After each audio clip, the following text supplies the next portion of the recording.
A obra de Ismael. O grande movimento preparatório do espiritismo em todo o mundo tinha, no Brasil, a sua repercussão, como era natural.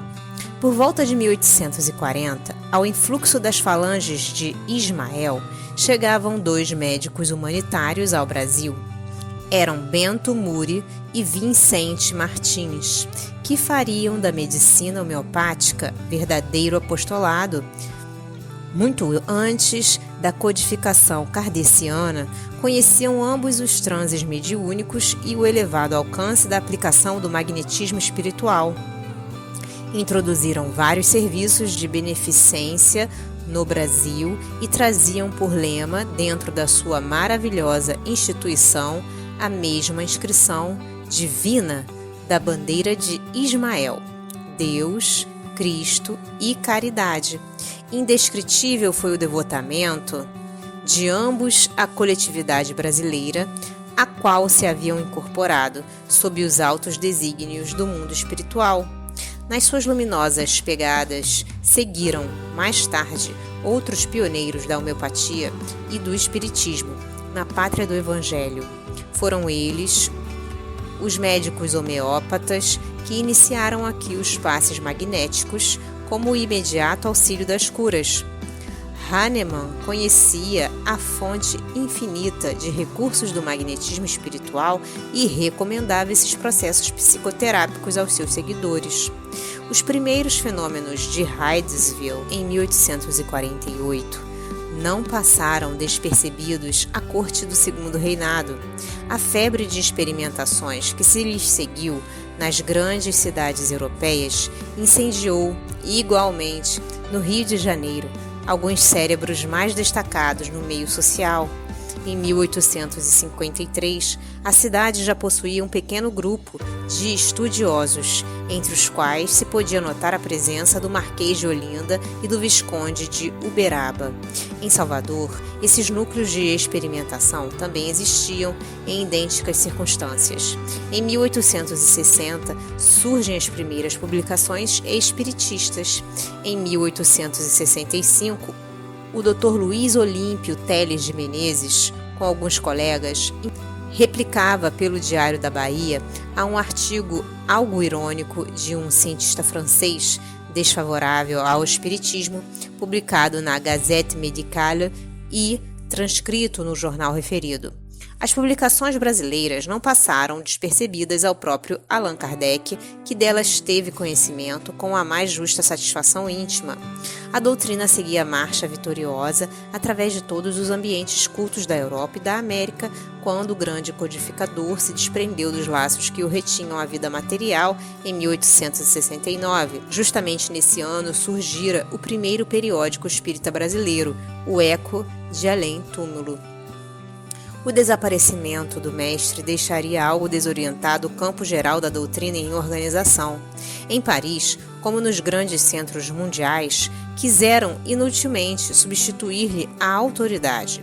As falanges de Ismael estavam vigilantes. Sugeriram aos espiritistas brasileiros a necessidade de criar no Rio um núcleo central das atividades que ficasse como o órgão orientador de todos os movimentos da doutrina no Brasil.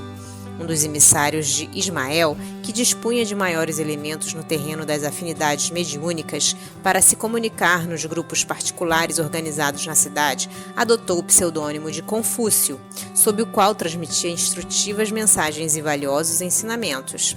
Em 1873, fundava-se, com os estatutos impressos e demais formalidades exigidas, o Grupo Confúcio, que constituiria a base da obra tangível e determinada de Ismael na terra brasileira.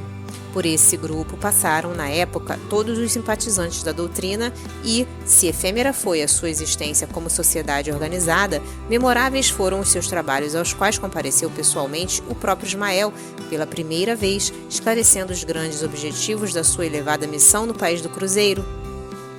Nem todos os espiritistas modernos conhecem o fecundo labor daqueles humildes arroteadores dos terrenos inférteis da sociedade humana.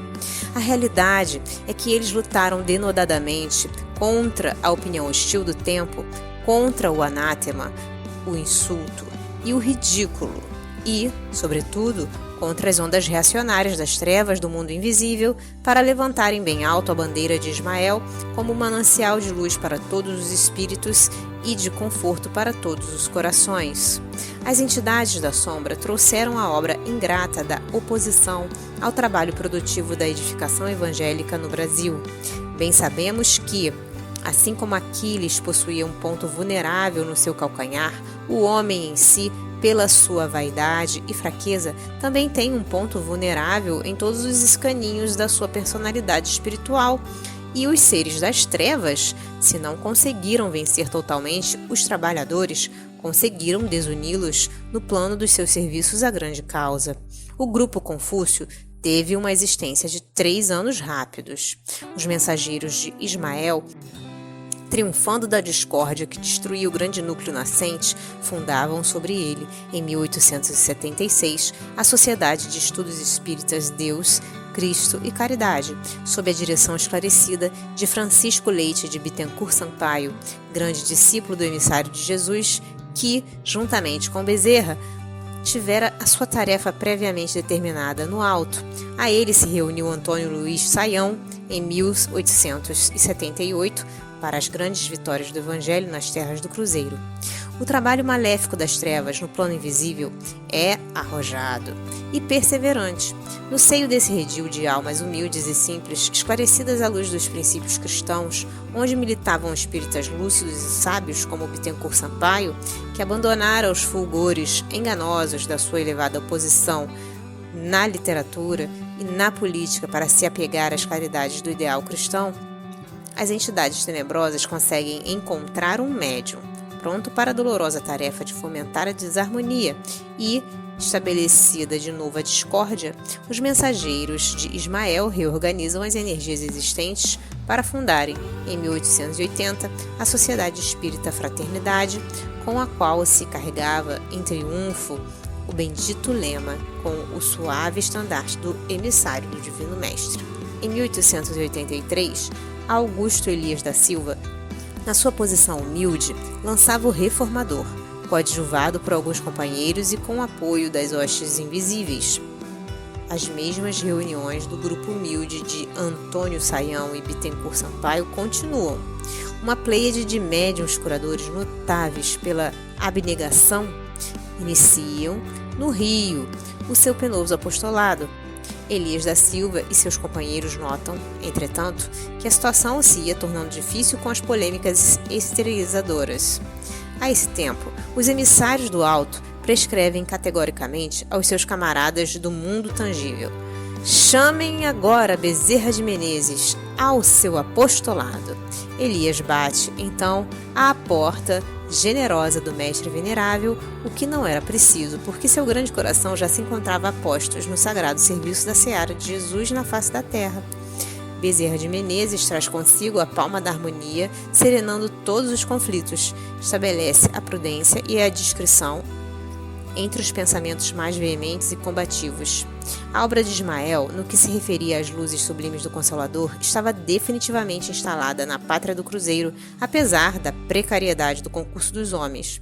As divergências foram atenuadas para que a tranquilidade voltasse a todos os centros de experimentação e de estudo. Os operários espalhavam-se pelo Rio, cada qual com sua ferramenta, dentro do grande plano da unificação e da paz. Nos ambientes da doutrina, plano esse que eles conseguiram relativamente realizar mais tarde, organizando o aparelho central de suas diretrizes, que se consolidaria com a Federação Espírita Brasileira, onde seria localizada a sede diretora no plano tingível dos trabalhos da obra de Ismael no Brasil. Se você gostou desta obra, colabore com a divulgação dos ensinamentos trazidos pelos benfeitores do plano espiritual. Adquira um bom livro espírita e ofereça-o de presente a alguém que ama. O livro espírita, além de divulgar os ensinamentos filosóficos, morais e científicos dos espíritos evoluídos, também auxilia no custeio de inúmeras obras de assistência social, escolas para crianças e jovens carentes, etc. As obras espíritas nunca sustentam financeiramente os seus escritores. Estes são abnegados trabalhadores na seara de Jesus, em busca constante da paz no reino de Deus. Adaptação do texto do Espírito Irmão W. Porque nós somos cooperadores de Deus. Paulo, Primeira Epístola aos Coríntios, capítulo 3, versículo 9.